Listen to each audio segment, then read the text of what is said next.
I need to add that what I was describing about how unpretty it was in Washington, when we do that, it's going to be just as unpretty right here in Wisconsin. I'm going to need you guys standing alongside of me when we do it. Absolutely. And actually, let me ask a follow-up to that then.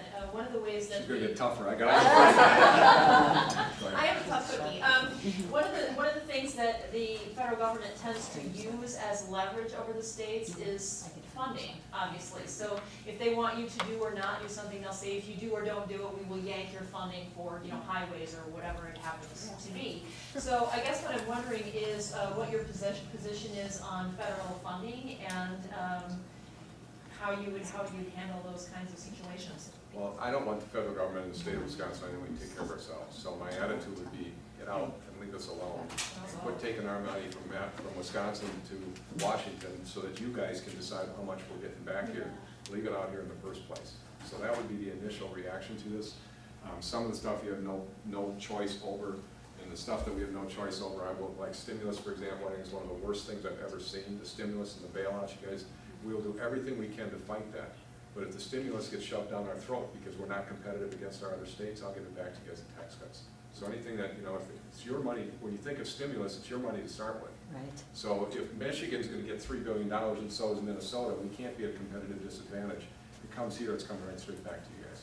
So it's your money to start with. So I will fight it every way, shape, or form I can. I will not let us be at a competitive disadvantage. And if we have to take that stuff, it's coming back to you guys. Because remember, when it comes back to you in tax cuts, remember what happens? You either save it or spend it and you restore our economy. And then just stay focused on that, because that's really where I'm focused. Thank you. Go ahead.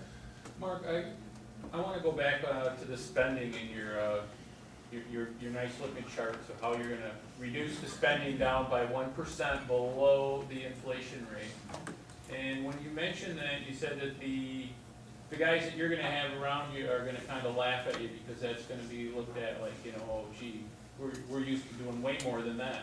So why hold it to only 1? We'll do better. That's an excellent question.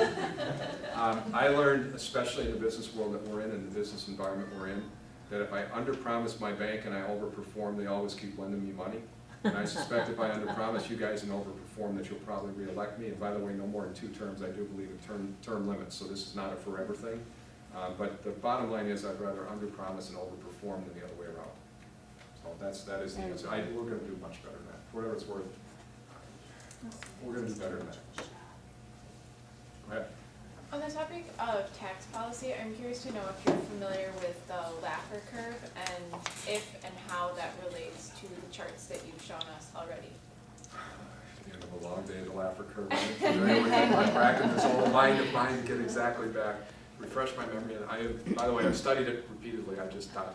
Okay, so the Laffer curve is the idea that there's a balancing point between taxes that you tax people and revenue that the government brings in. That if you keep raising taxes, people will stop working and eventually your tax revenues will decrease. Yes. But if you lower them, your revenues will actually increase because Yes. people will want to work more. A couple fronts on that. First off, I have firsthand experience in this. When I first went into business, that was before Reagan. I hate to admit how old I am, but when Reagan was first in office, tax rates were 70%. And I literally quit working and went pheasant hunting every October because they just didn't want to work. I mean, 70 cents in dollars going to government, why would I work? So I quit working. So this, to me, when you ask me that question, it's a personal understanding. I also, in Congress, understand that when we passed that tax cut and everybody said revenues were going to go down, revenues didn't go down, they went up dramatically. Because I've lived this, I've seen it happen, and what you're saying, when you cut taxes, people keep more of their own money, they spend it, it leads to economic growth and development. When you all keep more of your own money and you spend it, and you're buying whatever it is you're buying, or you spend that money in the restaurant, those people are getting paid more money, they're paying taxes in. It's beneficial, not detrimental to cut taxes. So that's my philosophy is, the lower we get the tax rates, the more you all are going to spend, and the more you spend or save, the better our economy is going to be. So do you wait with your policy until you have the differential between, No, actually. or do you cut the taxes first? I've actually got it. I will cut taxes right away. I've actually got a newspaper person working on this right now. He was asking me very difficult questions today because my numbers were put up here, I don't know, whenever I started running for office, and of course since then they've come out with new numbers that are worse than what we thought. But I went back through it again today, and we will, these lines actually cross sometime in the first 12 months. So in our first budget, which is the 2012 budget, June to July, July 1st to June 30th, that budget, it will break even sometime early in that year. So we will be cutting taxes in the first biennium. So you will see a tax cut package come out in the first biennium. You guys, I'm saying all this to you, I've got to give you one word of caution here. If we go into a second dip and this economy takes a serious nosedive downward, we're going to have to get spending back down, and it's going to take longer to do it. So this all presumes that we are going to have some sort of at least a modest recovery. If she takes a second dive, we're in trouble. And I'm just going to tell you, if it does go down, as it could, you're going to be very happy you have a governor sitting in that chair that had to go through the home building industry. It was the way the good Lord prepared me for what's coming next if we go into a second dip. So, go ahead. Jim Doyle has rated the Injured Patients Fund to the tune of quite a few millions of dollars. As governor, would you restore those funds to the injured patients? To transportation? No, injured patients. Oh, This inpatients, is- the medical stuff. Yeah, yeah. There's actually several funds that fit that category. We would stop that, period. I mean, if you're paying into an account that should be used for what you're paying into it for. What we restore, we'll do the best we can. Each one is separate. What they did in transportation, of course, is they spent the money anyway. They borrowed it, and my kids get to pay for it. So that's actually worse than the other. That practice will be stopped, we'll wall it off. There's actually some proposals to do a constitutional amendment to prevent that from happening, and I would certainly support that. So, go ahead. Now, just with taxes, are you in favor of a progressive, flat, or a retrogressive tax bracket? I'm in favor of less taxes, and let me, this is gonna sound like a political answer, and I'm gonna apologize for that ahead of time. But when people ask me about, are you in favor of a flat tax, or they do some other tax thing, to me, it's not about the form of taxation, but rather how much money the government winds up with at the end of the day and how much you wind up with in your pocket. So when I look at different tax plans, I'm receptive to a lot of different ideas, but you need to understand that for me, I want more money in your pocket and less money in government. And whatever plan I'm looking at, if it accomplishes that, I'd look at it real serious. If it doesn't, I won't. Fair enough? Very good. Go ahead. If possible, would you stop this train going from Milwaukee to Madison? And it just keeps going forward and forward with everything. And can it be repealed or whatever? But let me start the train.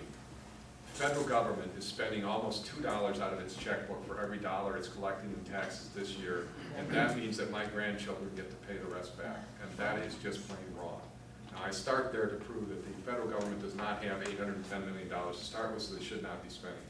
Second, if they had $810 million burned a hole in their pocket, they wanted to send it out here to Wisconsin, I would say, great, I'm giving it back to the people, it's their money anyway, and I'd encourage them to give it to their grandkids because they're going to pay the bill eventually anyway.